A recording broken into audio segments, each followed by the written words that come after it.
तो साल खत्म होने को है और ये वो समय है जब हम सब अपने इन्वेस्टमेंट्स पर एक नज़र डालते हैं।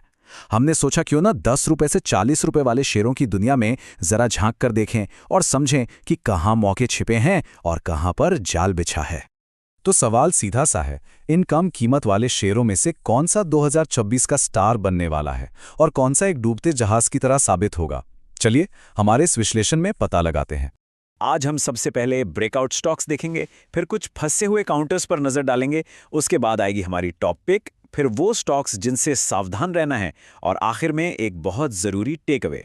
तो चलो शुरू करते हैं उन दो बड़े नामों से जो टेक्निकल चार्ट्स पर एक बड़े ब्रेकआउट के संकेत दे रहे हैं।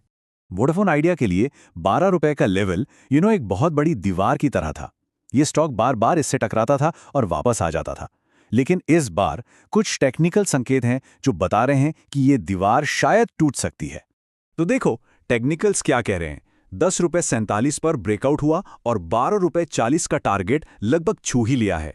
हमारी राय में अभी प्रॉफिट बुक करना और 3-4 हफ्ते इंतजार करना एक स्मार्ट मूव होगा। स्टॉक को थोड़ा सांस लेने दो, जिसे हम कंसोलिडेशन कहते हैं। अगला नाम है येस बैंक।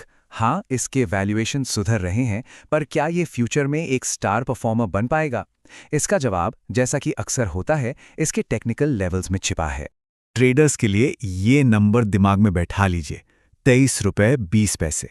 बस किसी भी बड़ी तेजी के लिए स्टॉक को इसके ऊपर टिकना ही होगा, कोई और रास्ता नहीं है। तो यहाँ एक सीधा सा हिसाब है।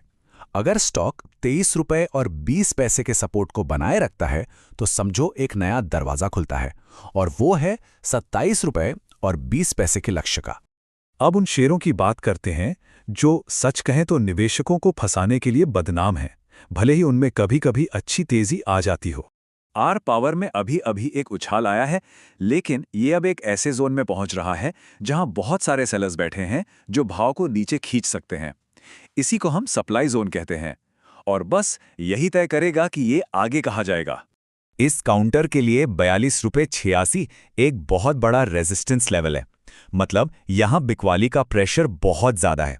अगर ये इसे पार नहीं कर पाया ना, तो ये एक नया लो भी बना सकता है, और इसीलिए हम इसमें ज्यादा इंटरेस्टेड नहीं हैं। और इसीलिए हमारे विश्लेषण ने इसके लिए एक लाइन कही है, फंसाता है तो गर्दन तक फंसा देता है। ये लाइन ही काफी है ये समझाने के लिए कि हम इस स्टॉक को लेकर इतने कॉशियस क्यों हैं। अब आते हैं एससीपीसी पर। इसका तो कैरेक्टर ही बड़ा मजेदार है।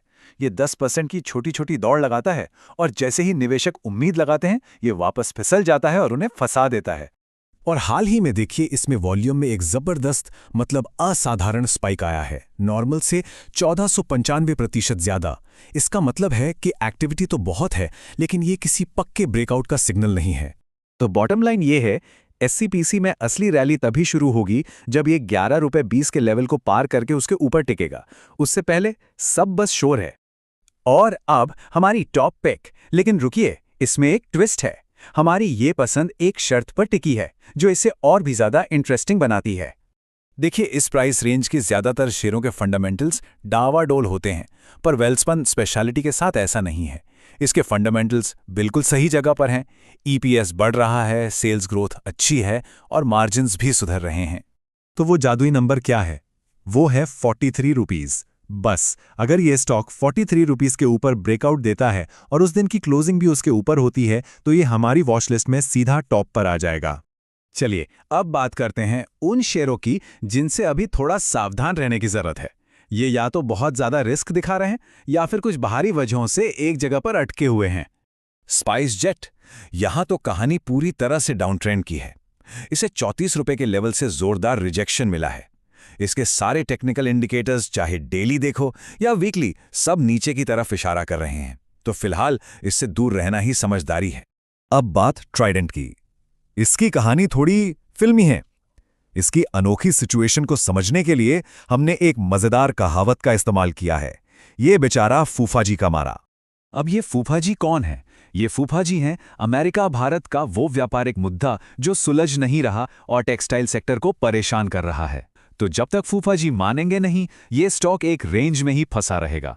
29 रुपए के ऊपर कोई बड़ा मूव तभी आएगा जब फूफा जी खुश होंगे। तो इन सारे शेयरों को देखने के बाद जो एक सबसे बड़ी सीख निकल कर आती है वो क्या है? वो है अनुशासन। एक ट्रेडर के सामने दो रास्ते होते हैं। एक है लेवल बेस्ड ट्रेडिंग, जहां एंट्री और एग्जिट बिल्कुल साफ होते हैं, ये अनुशासन का रास्ता है। दूसरा है उम्मीद बेस्ड ट्रेडिंग, जो सिर्फ भावनाओं पर चलता है और जिसमें जोखिम ही जोखिम है। तो हम आपको इसी एक सवाल के साथ छोड़ जाते हैं। आपकी निवेश की रणनीति किस पर आधारित है, अनुशासन पर या सिर्फ उम्मीद पर? इस पर जरूर सोचिएगा।